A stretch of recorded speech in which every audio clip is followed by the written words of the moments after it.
Hey guys, welcome to the third of my In the Studio With series, and this time we're live to Facebook, so hopefully nothing goes wrong.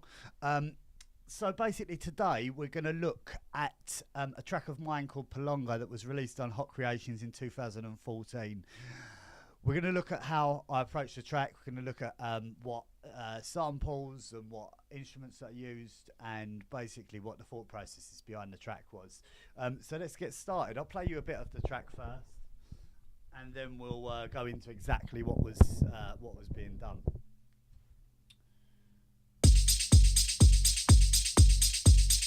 So basically, this is the track.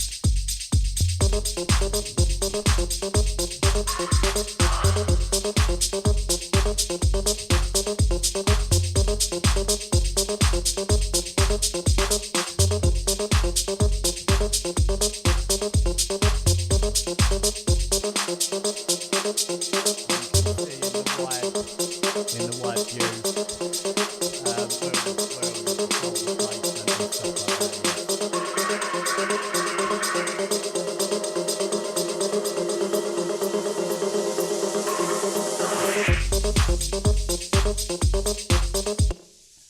so I think probably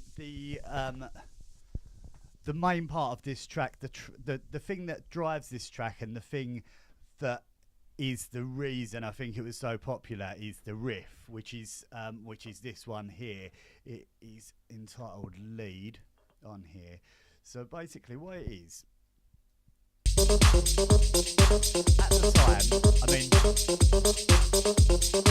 this track, remember, was done in 2014, so since then I've learned a lot of new stuff, and I use a lot of new instruments and stuff like that. At the time I was working, just before that I was working with an engineer, and I would recommend working with an engineer to anyone when they're first starting to get into production. I mean, not even when they're first starting to get into production. If you've got into production, if you're making tracks but they're just not sounding as good as you wanted them to, get in with an engineer, take your projects in, learn off of them, learn off of people who have been in the industry for a long time. Make sure it's somebody who have released on labels that you're looking to release on, and somebody you respect as an artist as well. A lot of artists do engineering. I do engineering myself as well, if anyone wants to contact me about that. So basically, yeah, the lead that we use, at the time I was using Massive Native Instruments.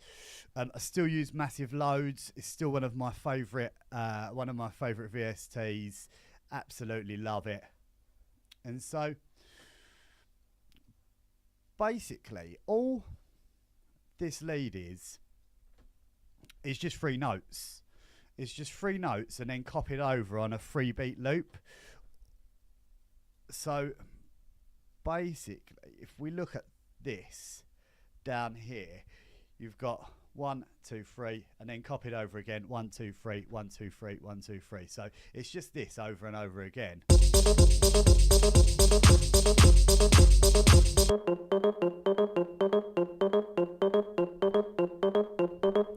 Yeah, so it's just this loop over and over again. And I think because of that, it's got that sort of hypnotic sound to it, and it just keeps on going. It's a really catchy loop. I mean, that's one of the things when you're making tracks. I mean, a lot of the time, this is what you're looking for. You're looking for that catchy loop that people are going to find catchy. It was just basically a preset on Massive as well. I went through, and literally the first sound that came up, the first thing that I clicked on was absolutely perfect. And it's just basically the E-piano sound in Massive. I played around with it a little bit, obviously, to make it my own, but I just came across this and I just thought it was absolutely perfect for it. Effects on this.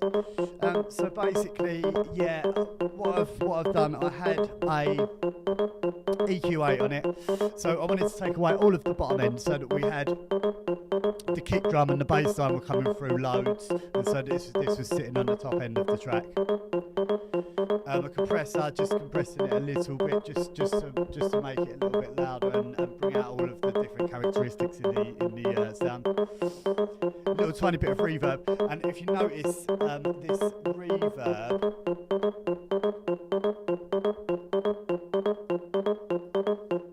actually been programmed on here. So you can see in the build-ups, the reverb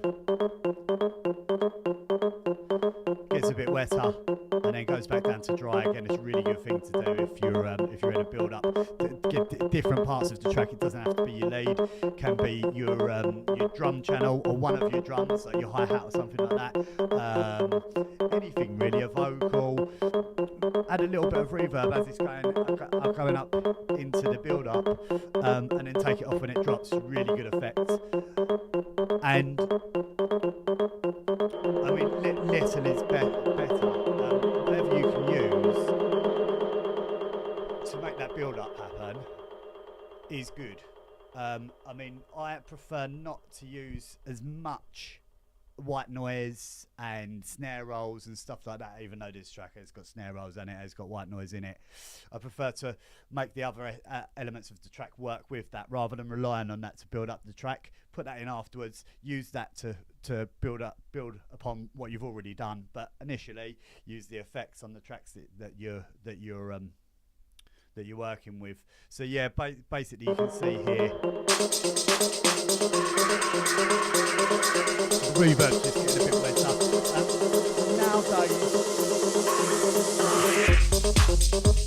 Nowadays I would probably put that on a return track, depending on what I wanted it to do afterwards, because then if you put it on a return track and you take it off, then the reverb's still going to have a little bit of a tail going into the drop.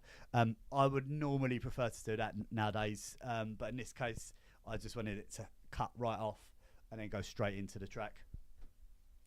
Also in the build-ups, what you also find, and I'll get it to the main drop because this is the noticeable part, is the vocal. So basically this is just a very short part of a vocal that I looped over and over and over. Put some reverb and some other stuff on it in the guitar rig. Yeah, so basically just put a studio reverb in guitar rig on it. And then an auto filter. The auto filter is coming up through the build up.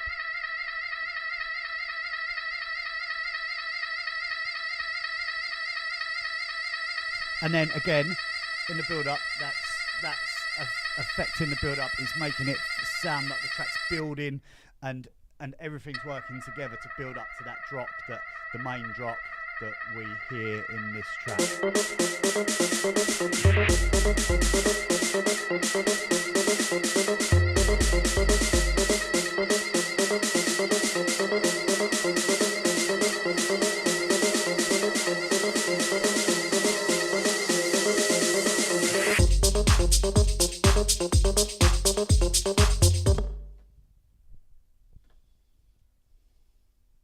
Okay, so the other thing that I was looking at when I was making this track, I mentioned before that I was before this I was going in with a studio engineer trying to work out exactly what I wanted to do, where I wanted to go with my music, and I was using a lot in the bottom end of my tracks, a lot of bass lines and stuff.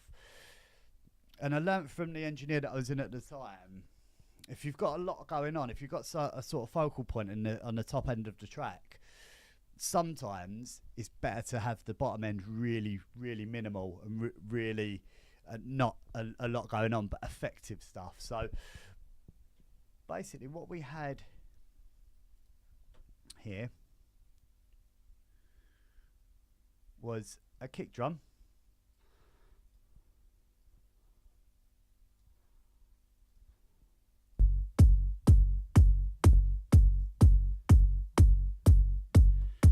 really good kick drum, just a little bit of compression on that, and then this bass line.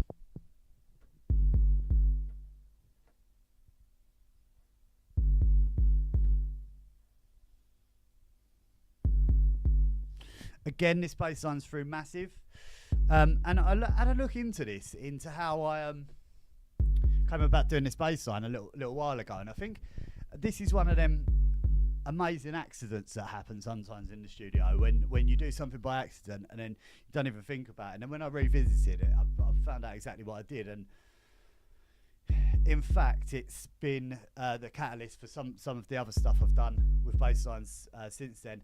Again, just in Massive, one of the bass lines that's preset in there, just played around with it a little bit. Below 2, it's called. And so I think that this, before it was a bass line, was some sort of synth or something, and I'd put the chorder on it, which is another great thing in Ableton. It basically makes any note into a chord. So I basically made this bass line into a chord and put a bit of reverb on it, which people normally tell you not to do with bass lines. But in this case, it worked. I've got the chorder and the reverb, and then a bit of compression on it. And then obviously the spectrum, so I can see where it's hitting to EQ it with the bass line. So yeah, a really good example of a good accident, a happy accident. I think also as well we had a tom. Yep.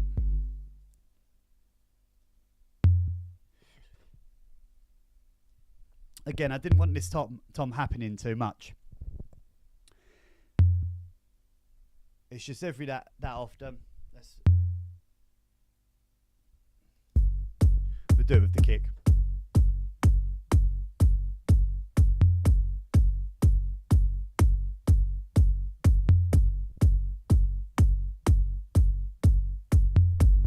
And then with the bass line as well.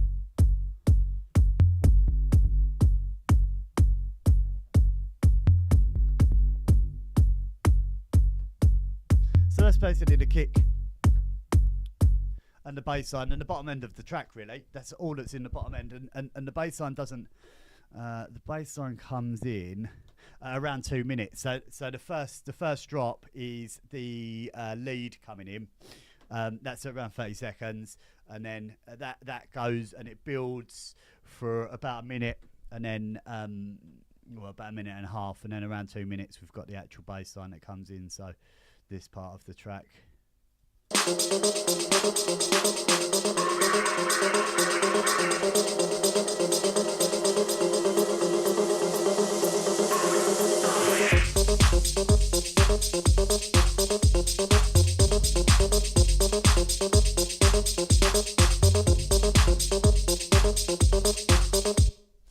A lot of these tracks are all in audio.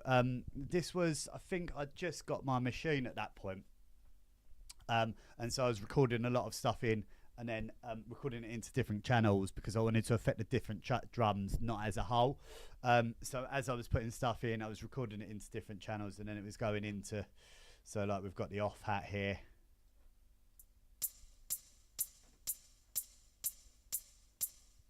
The off hat, you can already tell it's got a bit of reverb on it, and the compressor as well. The compressor's hardly doing anything at all there. Another off hat there.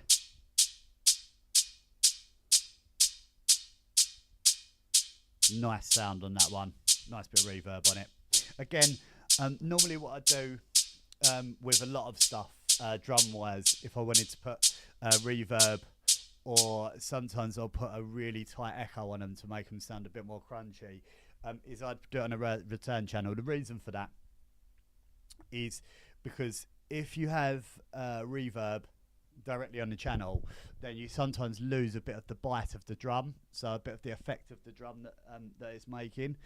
In this, it obviously worked, so I just had it on the channel, but normally I put it on a return track so that you've got the bite of the drum, and then you've got the affected signal on the return channel, basically. So that's only the affected signal that you get through there, and then plus you get the original signal as well.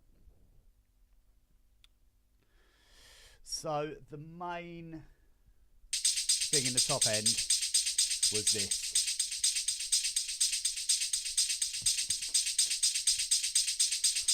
Sidechained against the kick.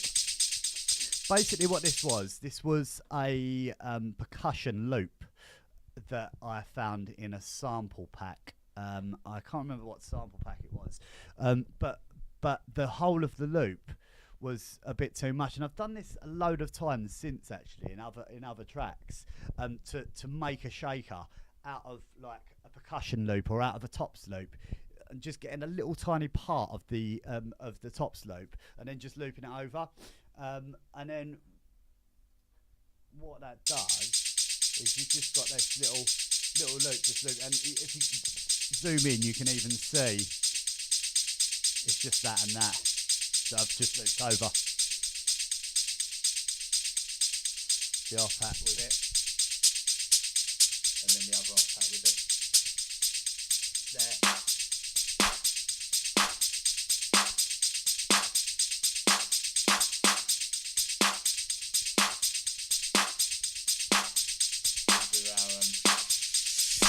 Our white noises. So it sounds like there's some sort of long delay on that. I always, when I'm using things like white noise builders or anything that's building up to the drop, I normally like to have some stuff tailing off into the drop. Otherwise, sometimes it sounds a little bit too much when it just drops into beats and drums. Even if you have another effect like a crash or something on the drop, I just like the tail of that. So I'll either use like a reverb or a delay, a simple delay, just so that you can have a bit of tail on the end of it. So like.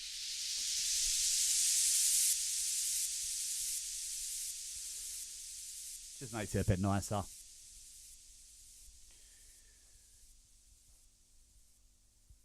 Also, we get this part of the track when we go into the actual snare roll. Again, 909 riff. This is just recorded on the machine.